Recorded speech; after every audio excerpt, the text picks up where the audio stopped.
Chapitre 8. Qu'est-ce qui vous effraie, Agnès? Une tueuse travaille en solitaire par nécessité. Elle ne fait que de rares alliés, dont elle estime hautement la valeur. Elle en ressent d'autant plus douloureusement la perte. Thorn s'assoupit bientôt près du feu. Les sœurs Lamia avaient disparu, descendues dans les souterrains. Dans quelle intention, je l'ignorais. Je montai donc sur le chemin de ronde. La nuit était sans lune, et le vent se levait. De lourds nuages venus de l'ouest dérivaient dans le ciel. Je scrutais les ténèbres et le bois des corbeaux avec mon regard de sorcière. Je vis les oiseaux noirs nichés dans les arbres, un blaireau qui farfouillait autour de son terrier. Rien d'autre ne bougeait. Je reniflai à 3 reprises pour m'en assurer, mais aucun danger ne menaçait. Bizarre, je m'attendais à détecter la présence d'au moins un ennemi furetant alentour. Néanmoins rassuré, je m'apprêtais à redescendre quand des lumières se mirent à clignoter au coin de mes yeux. Un vertige me prit. Le sac de cuir que j'avais gardé avec moi me parut étrangement lourd. Je manquais perdre l'équilibre et d'évaler les escaliers tête la première. Je me rattrapais et tombais à genoux. Tout devint noir autour de moi, tandis que mon cœur s'affolait. Je m'appliquai à respirer lentement, profondément, jusqu'à ce que ma vision redevienne normale. Ce moment de faiblesse passé, je me remis sur mes pieds avec précaution. Était-ce un signe de ces dommages irréversibles dont Agnès Auerbuds m'avait parlé, séquelles de mon empoisonnement par le Kretsch? Si une telle crise me secouait en plein combat, je serais tué. Moi qui avais toujours su tenir tête à n'importe quel adversaire et dominer n'importe quelle situation, il m'était insupportable de me sentir ainsi diminué. Mon univers basculait brusquement. Je n'avais plus le total contrôle de moi-même. Chancelante, je m'assis sur une marche en bas des escaliers pour me reposer, la tête sur les genoux. Je dus m'endormir, car je fus soudain alerté par un mouvement du miroir dans son sachet de cuir. Je l'avais en main avant même d'avoir ouvert les yeux.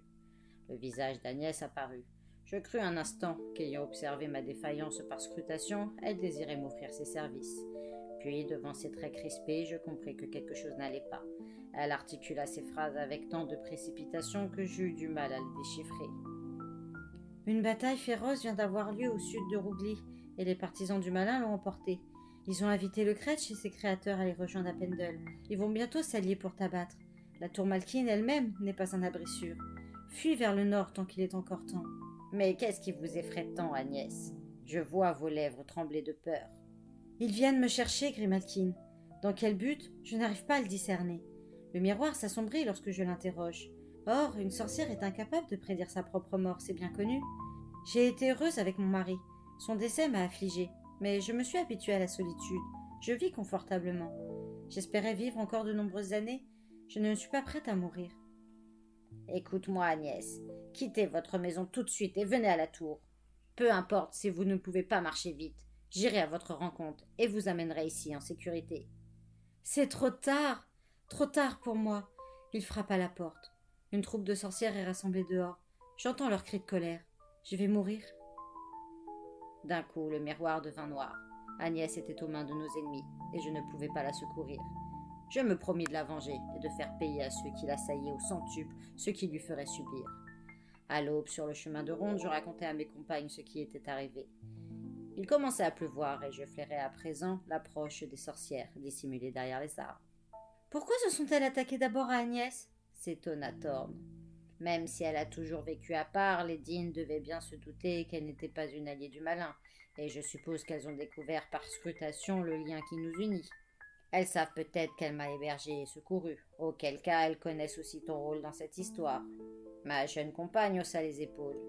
Elle l'aurait connu tôt ou tard, de toute façon. Vous ne pouviez pas garder indéfiniment le secret de notre relation. Ces 4 dernières années, Agnès a été pour moi une grand-mère, une véritable amie. Je ne supporte pas l'idée de la laisser seule et effrayée entre les mains cruelles d'adversaires sans pitié. On ne va pas rester là sans intervenir. Je secouai la tête. Ils sont trop nombreux, et elle est sans doute déjà morte. Cela me navre, car Agnès était une bonne amie pour moi aussi. Pourtant, notre priorité est de garder la tête du malin hors de portée. Mais on doit tant à Agnès, et vous la laisseriez mourir? Je n'y crois pas. Oubliez-vous que vous êtes Grimalkin? Le poison du Kretsch vous a donc à ce point diminué? Silence! Ordonnai-je. Oui, nous lui devons beaucoup. Mais il y a davantage en jeu. Obéis, ou je ne m'occupe plus de ta formation. Le temps viendra bientôt, vous n'aurez plus rien à m'enseigner. Je souris avec ironie en découvrant mes dents. Thorn s'énervait parfois au point d'étouffer de rage. C'était dans son caractère, mais elle devait apprendre à se contrôler et à rester à sa place. C'est alors qu'elle attaqua. Elle me lança un coup de pied à l'épaule gauche. Je lui saisis la cheville et la tordis. Elle tomba rudement sur le sol. Elle se releva aussitôt pour se jeter sur moi. Nous roulâmes ensemble sur les dalles mouillées. Elle se battait comme un chat sauvage, griffant, mordant. Je la laissai se démener, le temps pour elle d'exprimer sa colère et de soulager sa tension. Puis, pour stopper cette empoignade absurde, je lui enfonçai un doigt dans chaque narine et la remis sur ses pieds. Sans relâcher ma prise, je la cognai si violemment contre le mur qu'elle en perdit la respiration. Je lui ployai le cou en arrière et m'apprêtai à la mordre à la gorge. Je n'avais pas l'intention de lui infliger une blessure grave, juste de faire en sorte qu'elle retienne la leçon. À la dernière seconde, elle frappa 3 fois du pied, signe qu'elle se soumettait. Je la relâchai. Elle resta debout, pâle, vacillante. Un filet de sang mêlé de mucus coulait de sa narine gauche. Mais comme après chaque combat, ses yeux étincelaient. Nous nous affrontâmes du regard. Bientôt, un sourire lui révéla les coins de la bouche. Avec un hochement de tête, je retournai m'asseoir. Les deux Lamia nous observaient, stupéfaites. Pourtant, il n'y avait là rien d'extraordinaire. Nous nous étions battus bien des fois, cela faisait partie de l'entraînement. De temps à autre, je devais rappeler Thorn à l'ordre. Téméraire comme elle l'était, elle ne savait pas toujours estimer ses forces. « Je vais aller en reconnaissance », déclara Wine. S'élançant du haut des remparts, elle décrivit 3 cercles au-dessus de la tour. Puis elle prit de la hauteur et fila vers Ougli. Nous attendîmes en silence, les cheveux dégoûtants de pluie. Quand la Lamia revint 10 minutes plus tard, elle n'apportait pas de bonnes nouvelles. Elle se posa avec grâce, se dirigea vers les escaliers pour descendre à l'abri de la pluie, et alla se percher sur la malle en nous attendant. « Qu'as-tu vu, ma sœur » demanda Slake. « De nombreuses sorcières se dirigent vers le bois des corbeaux. Toutes sont armées, mais elles marchent vers la mort, » déclara Wine en secouant ses ailes. Des flaques se formèrent sur les dalles, tandis que la Lamia les concluait. Je me suis donné un peu d'exercice. Je remarquai alors que ses griffes étaient poissées de sang frais, et que des rigoles rouges serpentaient le long de sa poitrine. Elle avait déjà supprimé au moins un de nos ennemis. Je me sentais frustré de ne pouvoir en tuer moi-même. C'est un grand avantage que d'avoir des ailes. « Croyez-vous qu'elles vont attaquer » s'enquit Thorn. « Elles viendront peut-être par le tunnel ?»« Pour ça, il faudrait d'abord qu'elle atteigne l'entrée, » répondit Wine. « Et il se peut que quelques-unes y parviennent. Les broussailles autour du sépulcre les protégeront, dis-je. Il nous sera cependant facile de défendre le tunnel. Une seule d'entre nous suffira à les repousser. Nous ne sommes pas encore en danger. »« Je descends maintenant, » décréta Slake. « Je resterai en bas jusqu'au crépuscule, puis une autre me relaiera. » J'acquiesçai. Traversant le cellier, la Lamia s'engagea dans l'escalier qui menait au souterrain. « Si seulement Agnès avait eu le temps de se réfugier ici !» se désola Thorn. « Je n'arrête pas de penser à elle. Je me demande quel supplice elle doit endurer. » Nous le sûmes avant midi. Nous montions la garde en haut des remparts quand un groupe de sorcières sortit du bois et courut droit vers nous. Wine s'apprêtait à décoller pour leur tomber dessus quand je la priai d'attendre. « Pourquoi » demanda-t-elle en fixant sur moi son regard farouche. « Parce qu'Agnès est leur prisonnière, et elle est vivante, » dis-je en désignant une silhouette à l'avant de la troupe. D'un coup d'œil de côté, je surpris l'expression angoissée de Thorn. Ce dont nous allions être le témoin serait pénible, et nous serions obligés de le supporter. Agnès était attachée, les mains liées derrière le dos, un nœud coulant autour du cou. Un mage à barbe noire qui marchait devant elle tenait le bout de la corde. Je m'attendais à lire la terreur sur le visage d'Agnès, mais elle paraissait calme, consciente de l'imminence de sa mort. S'y était-elle résignée, ou espérait-elle encore être sauvée, peut-être par la Lamia ailée. Je reportai alors mon attention sur le mage. Je reniflai 3 fois, ce qui m'en apprit beaucoup sur lui. Il maniait une redoutable magie noire, et il était le chef de ceux qui avaient créé le Kretch. De plus, c'était un guerrier habile, d'une force telle qu'en combat singulier, je devais me méfier de lui. Seul un imbécile sous-estimerait un tel personnage. « Je vais d'abord tuer celui-là, » annonça Wild. « Si j'avais des ailes, c'est moi qui le ferais, » siffla Thorn. « Chut !» ordonnai-je. « Écoutons ce qu'il a à nous dire. » Le groupe s'arrêta au bord des douves, levant la tête. Le mage lança son discours d'une voix puissante et impérieuse. « Je suis Broker, chef désigné des serviteurs du malin. Vous avez jusqu'au coucher du soleil pour nous donner ce qui nous appartient.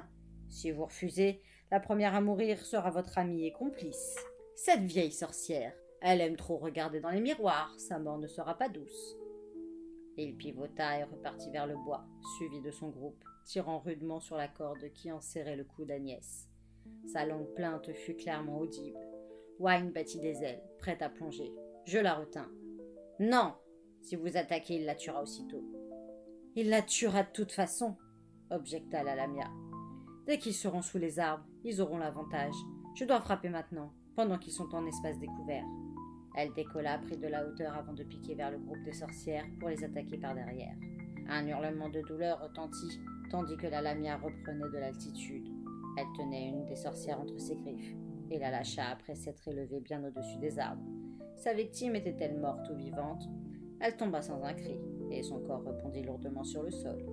L'action avait été téméraire, le mage avait peut-être déjà égorgé la prisonnière. Des créatures aussi féroces que les Lamias ont leurs propres lois. Wine ne partageait sûrement pas mon inquiétude pour Agnès, qui m'avait sauvé la vie.